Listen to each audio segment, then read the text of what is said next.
تفسیر ضیاء القرآن جلد نمبر 3 19واں پارہ۔ بسم اللہ الرحمن الرحیم۔ سورہ فرقان آیت نمبر 21۔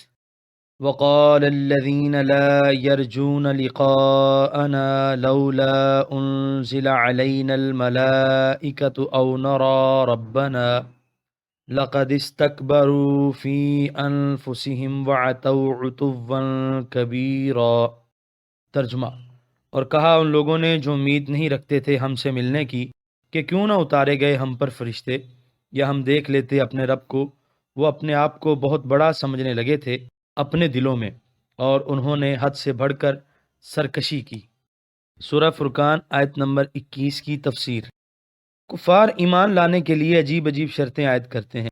کبھی کہتے کہ فرشتے اتر کر ہمارے پاس آئیں، کبھی کہتے اللہ تعالیٰ بے حجاب ہو کر ہمارے سامنے آئے تاکہ ہم اپنی آنکھوں سے اسے دیکھ کر تسلی کر لیں۔ ارشاد ہوتا ہے، ان مغروروں نے اپنے آپ کو سمجھ کیا رکھا ہے؟ کیا وہ یہ خیال کرتے ہیں کہ خدا اور رسول کو ان کے ایمان لانے کی بڑی ضرورت ہے؟ اس لیے وہ جو مطالبہ کریں گے خواہ کتنا نامعقول ہی ہو اسے ضرور پورا کیا جائے گا۔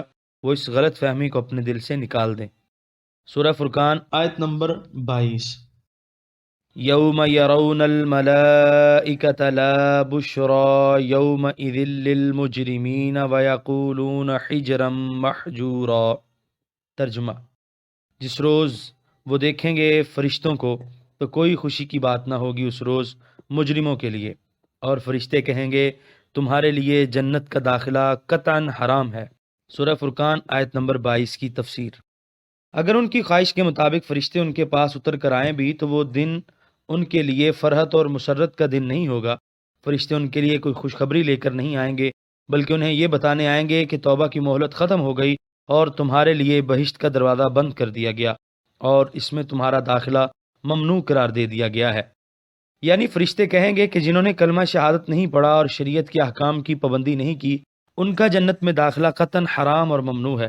اس صورت میں حجرن موصوف، محجورہ صفت برائے تاکید ہوئی، جیسے کہتے ہیں موتم ماتن وغیرہ۔ یہ توجیہ کی جائے تو یقولون کا فاعل ملائکہ ہوں گے، لیکن بعض علماء کے نزدیک اس کا فاعل کفار ہیں۔ ابن جریج کہتے ہیں عرب جب کسی مصیبت میں گر جاتے تو کہتے حجرم محجورہ، ہائے بچاؤ ہائے بچاؤ۔ علامہ علوسی اس کی مزید وضاحت کرتے ہوئے لکھتے ہیں وَهِيَ كَلِمَةٌ تَقُولُهَا الْعَرَبُ۔ سورہ فرقان آیت نمبر 23۔ وَقَدِمْنَا إِلَى مَا عَمِلُوا مِنْ عَمَلٍ فَجَعَلْنَاهُ هَبَاءً مَنْثُورًا۔ ترجمہ، اور ہم متوجہ ہوں گے ان کے کاموں کی طرف اور انہیں گرد و غبار بنا کر اڑا دیں گے۔ سورہ فرقان آیت نمبر 23 کی تفسیر۔ ان کے وہ اعمال جن پر ان کو بڑا بھروسہ تھا وہ سب خاک کے ذروں کی طرح منتشر کر کے اڑا دیے جائیں گے، کیونکہ عامل میں ایمان اور عمل میں اخلاص مفقود تھا۔ روشن دان سے جب دھوپ اندر آ رہی ہو اس میں جو باریک باریک ذرے نظر آتے ہیں ان کو ہبا ان کہا جاتا ہے۔ آیت میں قدمنا بمعنی قصدنا مستعمل ہے۔ سورہ فرقان آیت نمبر 24۔ اصحاب الجنت یومئذ خیر مستقرا واحسن مقیلا۔ ترجمہ، اہل جنت کا اس دن بہت اچھا ٹھکانہ ہوگا اور دوپہر گزارنے کی جگہ بڑی آرام دہ ہوگی۔ سورہ فرقان آیت نمبر 24 کی تفسیر۔ اب جنتیوں کے ساتھ جو سلوک ہوگا وہ سنیے اور کوشش کیجیے اس عمر ناپائیدار کو یوں خرچ کرنے کی کہ اللہ تعالیٰ راضی ہو جائے اور اس کا محبوب خوش ہو جائے، تاکہ جنت کی نعمتوں کے علاوہ نعمت دیدار سے بھی لطف اندوز ہونے کا موقع ملے۔ مقیل کیلولہ کرنے کی جگہ۔ سورہ فرقان آیت نمبر 25۔ وَيَوْمَ تَشَقَّقُ السَّمَاءُ بِالْغَمَامِ وَنُزِّلَ الْمَلَائِكَةُ تَنزِيلًا۔ ترجمہ، اور یاد کرو جس روز پھٹ جائے گا آسمان اور بادل نمودار ہوگا اور اتارے جائیں گے فرشتے گروہ در گروہ۔ سورہ فرقان آیت نمبر 25 کی تفسیر۔ وقوع قیامت کا ہولناک منظر بتایا جا رہا ہے۔ مفسرین اکرام نے اس آیت کا یہی مفہوم بیان فرمایا ہے کہ آسمان پھٹ جائے گا اور اس کی جگہ سفید رنگ کا پتلا سا بادل لے لے گا جو کہر کی مانند ہوگا۔ سورہ فرقان آیت نمبر 26۔ الملک یومئذ الحق للرحمن وکان یوما علی الکافرین عسیرا۔ ترجمہ، اس دن سچی بادشاہی خداوند رحمان کی ہوگی اور وہ دن کافروں کے لیے بڑا مشکل ہوگا۔ سورہ فرقان آیت نمبر 26 کے پہلے حصے کی تفسیر۔ فانی بادشاہیاں اور جھوٹی حکومتیں اور ان کے دعوے دار سب ناپید ہو جائیں گے اور حقیقی شہنشاہی اور سلطانی کے تخت پر اللہ تعالیٰ نزول اجلال فرمائے گا۔ علامہ ابن کثیر اپنی تفسیر میں لکھتے ہیں کہ حدیث صحیح میں ہے کہ اللہ تعالیٰ آسمانوں کو لپیٹ کر اپنے دائیں ہاتھ میں لے لے گا اور دوسرے ہاتھ میں زمینوں کو لے لے گا، پھر فرمائے گا میں بادشاہ ہوں، کہاں ہے زمین کے بادشاہ، کہاں ہے وہ سرکش اور متکبر؟ ہر طرف سناٹا چھا جائے گا، کوئی دم نہ مار سکے گا۔ سورہ فرقان آیت نمبر 26 کے بقیہ حصے کی تفسیر۔ اور وہ دن کافروں کے لیے بڑا مشکل ہوگا۔ وہ دن کفار کے لیے تو انتہائی ندامت اور مصیبت کا دن ہوگا، لیکن اہل ایمان اس روز خرم و شاداں ہوں گے۔ انہیں وہ دل دہلا دینے والی گھبراہٹ غمناک نہ کرے گی۔ حضرت ابو سعید خدری رضی اللہ عنہ فرماتے ہیں کہ بارگاہ رسالت میں عرض کی گئی کہ یا رسول اللہ، قیامت کا دن تو 50,000 سال کے برابر ہوگا، اتنی طویل مدت کیسے کٹے گی؟ حضور صلی اللہ علیہ وسلم نے ارشاد فرمایا، مجھے اس کی قسم جس کے دست قدرت میں میری جان ہے، یہ طویل مدت مومن کے لیے اتنی ہوگی جتنی فرض نماز جسے وہ دنیا میں ادا کرتا ہے۔ سورہ فرقان آیت نمبر 27۔ وَيَوْمَ يَعَدُّ الظَّالِمُ عَلَى يَدَيْهِ يَقُولُ يَا لَيْتَنِي اتَّخَذْتُ مَعَ الرَّسُولِ سَبِيلًا۔ ترجمہ، اور اس روز ظالم فرط ندامت سے کاٹے گا اپنے ہاتھوں کو اور کہے گا کاش میں نے اختیار کیا ہوتا رسول مکرم کی معیت میں نجات کا راستہ۔ سورہ فرقان آیت نمبر 27 کی تفسیر۔ مفسرین کرام لکھتے ہیں کہ عقبہ بن ابی معیط جب کبھی سفر سے واپس آتا تو دعوت عام کرتا جس میں اہل مکہ شریک ہوتے۔ یہ اکثر حضور صلی اللہ علیہ وسلم کی خدمت میں حاضر ہوتا، حضور کی باتیں سنتا اور انہیں پسند کرتا۔ ایک دفعہ وہ سفر سے واپس آیا تو اس نے حسب دستور دعوت عام کا اہتمام کیا اور حضور کو بھی دعوت دی۔ حضور صلی اللہ علیہ وسلم نے فرمایا جب تک تو مشرف اسلام نہ ہوگا میں تیری دعوت قبول نہیں کروں گا۔ چنانچہ اس نے کلمہ شہادت پڑھا اور اپنے اسلام کا اعلان کر دیا۔ ابی بن خلف سے عقبہ کا بڑا یارانہ تھا۔ اس نے سنا تو آ کر کہا کہ عقبہ، سنا ہے تم مرتد ہو گئے ہو؟ اس نے کہا ہرگز نہیں، میں نے محض ایک غرض کے لیے اسلام کا اظہار کیا ہے۔ ابی کہنے لگا میں تم سے اس وقت تک راضی نہیں ہوں گا جب تک تو اس کے پاس جا کر ایسی ایسی گستاخیاں نہ کرے۔ عقبہ اپنے یار کو خوش کرنے کے لیے حضور صلی اللہ علیہ وسلم کے پاس گیا اور وہ ساری گستاخیاں کی جن کی فرمائش اس کے یار نے کی تھی، یہاں تک کہ اس نے رخ انور پر تھوکنے کی جسارت بھی کی، لیکن اللہ تعالیٰ نے اسی تھوک کو آگ کا انگارہ بنا کر لوٹایا اور اس کے منہ پر دے مارا، جس سے اس کا منہ جل گیا اور مرتے دم تک گالوں پر داغ رہا۔ حضور صلی اللہ علیہ وآلہ وسلم نے فرمایا جب سرزمین مکہ سے باہر تیری ملاقات ہوگی تو تیرا سر تلوار سے اڑا دوں گا۔ یہ بات اس کے دل میں تیر کی طرح پیوست ہو گئی۔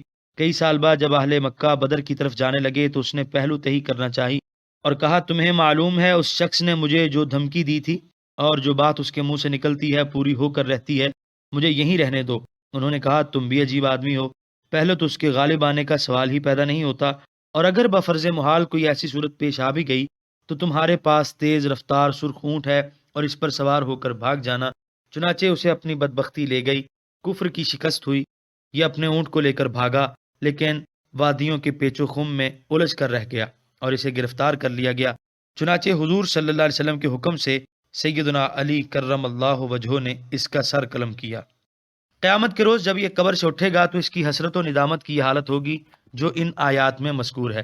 حقیقت تو یہ ہے کہ ہر اس بدبخت اور بد نصیب کا یہی حال ہوگا جو اس قسم کی روش اختیار کرے گا۔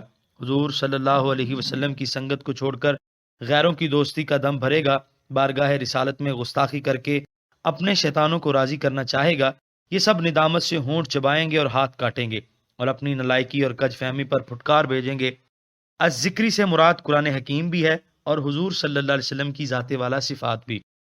انسان کو دوست بناتے وقت دیکھنا چاہیے کہ کسی ایسے شخص کو دوست نہ بنا لے جو اسے ابدی ہلاکت کے گڑھے میں پھینک دے۔ حضور کریم صلی اللہ علیہ وسلم نے نیک اور صالح دوست منتخب کرنے کی اور بدکار لوگوں کی دوستی سے بچنے کی سخت تاکید فرمائی ہے۔ سیدنا ابو ہریرہ فرماتے ہیں کہ حضور صلی اللہ علیہ وسلم نے ارشاد فرمایا انسان اپنے دوست کے دین پر ہوتا ہے، بس ہر شخص کو چاہیے کہ وہ خوب غور کرے کہ وہ کسے دوست بنا رہا ہے۔ حضرت ابن مسعود سے مروی ہے کہ حضور صلی اللہ علیہ وسلم نے ارشاد فرمایا انسان کا حشر اس کے ساتھ ہوگا جس کے ساتھ اس کی محبت ہوگی۔ اس لیے ہر مسلمان کا فرض ہے کہ اللہ تعالیٰ کے نیک بندوں سے دوستی اور محبت کا رشتہ استوار کرے، فساق و فجار اور بدعقیدہ لوگوں کی صحبت سے دور بھاگے، مبادہ ان کے برے اعمال اور گمراہ کن عقائد اسے بھی لے ڈوبیں۔ سورہ فرقان آیت نمبر 28۔ یا ویلتا لیتنی لم اتخذ فلانا خلیلا۔ ترجمہ: ہائے افسوس، کاش نہ بنایا ہوتا میں نے فلاں کو اپنا دوست۔ سورہ فرقان آیت نمبر 29۔ لقد اضلنی عن الذکر بعد اذ جاءنی وکان الشیطان للانسان خذولا۔ ترجمہ: واقعی اس نے بہکا دیا مجھے اس قرآن سے اس کے میرے پاس آ جانے کے بعد، اور شیطان تو ہمیشہ سے انسان کو مشکل کے وقت بے یار و مددگار چھوڑنے والا ہے۔ سورہ فرقان آیت نمبر 29 کی تفسیر۔ ہر شیطان، خواہ وہ انسان ہو یا جن، اس کا یہ شیوہ ہے کہ پہلے طرح طرح کے چکمے دے کر نافرمانی پر اکساتا ہے، بڑے سبز باغ دکھاتا ہے، اور لحظہ بلحظہ انسان کو اپنے رب سے دور کرتا چلا جاتا ہے، اور ساتھ ہی قسمیں اٹھا اٹھا کر اپنی دوستی اور وفاداری کا یقین دلاتا ہے کہ آپ بے خوف و خطر یہ کام کرتے جائیں اور کسی قسم کا فکر اور اندیشہ نہ کریں۔ پہلے تو یہ راہ ہی ہر خطرے سے بالکل محفوظ ہے، اور اگر بفرض محال کوئی خطرہ پیش آ بھی گیا، کسی مصیبت نے راستہ روک بھی لیا، تو میں جان کی بازی لگا دوں گا اور تمہارا بال بھی بیکا نہیں ہونے دوں گا۔ لیکن جب ان بدکاریوں کا انجام کسی لا علاج بیماری، کسی تباہ کن معاشی بدحالی یا کسی ناقابل برداشت مصیبت میں رونما ہوتا ہے، تو یہ شیطان بالکل آنکھیں پھیر کر الگ ہو جاتا ہے۔ سورہ فرقان آیت نمبر 30۔ وقال الرسول یا رب ان قوم اتخذوا هذا القرآن مہجورا۔ ترجمہ: اور رسول عرض کرے گا، میرے رب، بلا شبہ میری قوم نے اس قرآن کو بالکل نظر انداز کر دیا ہے۔ سورہ فرقان آیت نمبر 30 کی تفسیر۔ قوم کے اس معاندانہ رویے سے غمزدہ ہو کر حضور صلی اللہ علیہ وسلم نے بارگاہ الہی میں عرض کیا، میری قوم نے ہدایت و رشد کے اس صحیفے کو بالکل نظر انداز کر دیا اور اس کی طرف التفات ہی نہیں کرتے۔ شب بھر رستم اور اسفندیار کے قصے سنتے سناتے رہتے ہیں، اپنے شعراء کے فحش قصیدے مزے لے لے کر پڑھتے ہیں، لیکن اس کتاب مقدس کی طرف قطعاً توجہ نہیں دیتے۔ سورہ فرقان آیت نمبر 31۔ وَكَذَلِكَ جَعَلْنَا لِكُلِّ نَبِيٍّ عَدُوًّا مِّنَ الْمُجْرِمِينَ وَكَفَى بِرَبِّكَ هَادِيًا وَنَصِيرًا۔ ترجمہ: اور اے حبیب، اسی طرح ہم نے بنائے ہر نبی کے لیے دشمن جرائم پیشہ لوگوں سے، اور کافی ہے آپ کا رب آپ کے لیے منزل مقصود تک پہنچانے والا اور مدد فرمانے والا۔ سورہ فرقان آیت نمبر 31 کی تفسیر۔ اللہ تعالیٰ اپنے حبیب مکرم صلی اللہ علیہ وسلم کو بڑے پیارے انداز میں تسلی دیتے ہیں کہ اے میرے رسول، ہمیشہ سے چلا آتا ہے کہ مجرم لوگ انبیاء کرام کی دشمنی اور عداوت میں لگے رہتے ہیں، اس لیے آپ مت گھبرائیے۔ خود سوچئے، کفا بربک ہادیا و نصیرا میں جس پیارے انداز سے تسلی دی جا رہی ہے اور جس طرح دل جوئی فرمائی جا رہی ہے، اس کے بعد کون سی مصیبت ہے جو پریشان کر سکے، کون سا دشمن ہے جو ہراساں کر سکے؟ جو وعدہ اللہ تعالیٰ نے فرمایا یہی سب سے بڑا سہارا ہے، اور اللہ تعالیٰ اپنے محبوب کریم صلی اللہ علیہ وسلم کے غلاموں کے ساتھ بھی یہ عنایت اور بندہ پروری فرماتا رہتا ہے۔ الحمدللہ والصلاۃ والسلام علی رسول اللہ۔ سورہ فرقان آیت نمبر 32۔ وقال الذين كفروا لولا نزل عليه القرآن جملة واحدة كذلك لنثبت به فؤادك ورتلناه ترتیلا۔ ترجمہ: اور کہنے لگے کفار از راہ اعتراض، کیوں نہیں اتارا گیا ان پر قرآن یک بارگی اس طرح، اس لیے کہ ہم مضبوط کر دیں اس کے ساتھ آپ کے دل کو، اور اسی لیے ہم نے ٹھہر ٹھہر کر اسے پڑھا ہے۔ سورہ فرقان آیت نمبر 32 کے پہلے حصے کی تفسیر۔ قرآن مجید کے کلام الہی ہونے پر انہیں اعتراض بھی تھا کہ قرآن بیک وقت ایک مرتب اور مدون کتاب کی صورت میں کیوں نہیں اترا۔ اس سے معلوم ہوتا ہے کہ یہ صاحب اسے خود تصنیف کرتے ہیں یا ان کے معاون لوگ اس کو سکھاتے ہیں، جتنا قدر یہ خود بناتے ہیں یا ان سے سیکھتے ہیں اتنا قدر آ کر سنا دیتے ہیں۔ اس ایک جملے میں قرآن کریم کو تدریجاً نازل کرنے کی کئی حکمتیں بیان فرما دیں۔ اس طرح لوح قلب پر یہ اچھی طرح نقش ہو جاتا ہے، ہر آیت کا مفہوم خوب ذہن نشین ہو جاتا ہے۔ ضرورت کے موقع پر آیات کا نزول ہوگا تو دلالات لفظیہ کے ساتھ جب قرائن حالیہ بھی مل جائیں گے تو آیات کا مفہوم اور مصداق زیادہ واضح ہو جائے گا۔ ہر موقع پر جب وحی الہی اترے گی تو دل کو اطمینان رہے گا کہ جس خالق نے مجھے اس کار عظیم کو سر انجام دینے کے لیے مقرر فرمایا ہے اس کی نظر عنایت ہر وقت میرے شامل حال ہے، کیونکہ یہ ایک دستور حیات ہے، اس کو تدریجاً نافذ کرنا ہی مناسب ہے تاکہ اس کو اپنانے میں آسانی ہو۔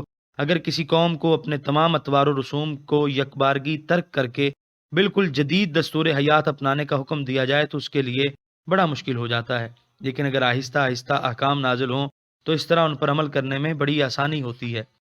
سورہ فرقان آیت نمبر 33۔ وَلَا يَأْتُونَكَ بِمَثَلٍ إِلَّا جِئْنَاكَ بِالْحَقِّ وَأَحْسَنَ تَفْسِيرًا۔ ترجمہ: اور نہیں پیش کریں گے آپ پر کوئی اعتراض مگر ہم لائیں گے آپ کے پاس اس کا صحیح جواب اور عمدہ تفسیر۔ سورہ فرقان آیت نمبر 33 کی تفسیر۔ مثل کا معنی ہے ایسی بات جس میں تعجب اور ندرت پائی جائے۔ یہاں اس سے مراد ان کے اوٹ پٹانگ عجیب و غریب اعتراضات ہیں۔ مقصد یہ ہے کہ جب بھی وہ آپ پر کوئی اعتراض کریں گے تو ہم آپ کو اس کا صحیح اور دندان شکن جواب سکھا دیں گے اور اس کی ایسی وضاحت فرما دیں گے کہ پھر انہیں مجال شک نہ رہے گی۔ سورہ فرقان آیت نمبر 34۔ الذین یحشرون علی وجوہہم الی جہنم اولئک شر مکانا واضل سبیلا۔ ترجمہ: جو اعتراض کو رد کر دے گی، جو لوگ ہانکے جائیں گے اوندھے منہ جہنم کی طرف، ان کا بہت برا ٹھکانہ ہوگا اور وہ سب سے زیادہ گم کردہ راہ ہوں گے۔ سورہ فرقان آیت نمبر 34 کی تفسیر۔ حدیث شریف میں ہے کہ حضور نبی کریم صلی اللہ علیہ وسلم نے ارشاد فرمایا، قیامت کے دن بعض لوگ سوار ہوں گے، بعض پیدل چل رہے ہوں گے اور بعض کو منہ کے بل گھسیٹا جائے گا۔ یہاں پر 19ویں پارے کا پہلا رکوع مکمل ہوا۔ آپ دیکھ رہے ہیں PATF Islamic info YouTube channel. مزید اسلامک ویڈیوز کے لیے ہمارا چینل سبسکرائب کریں۔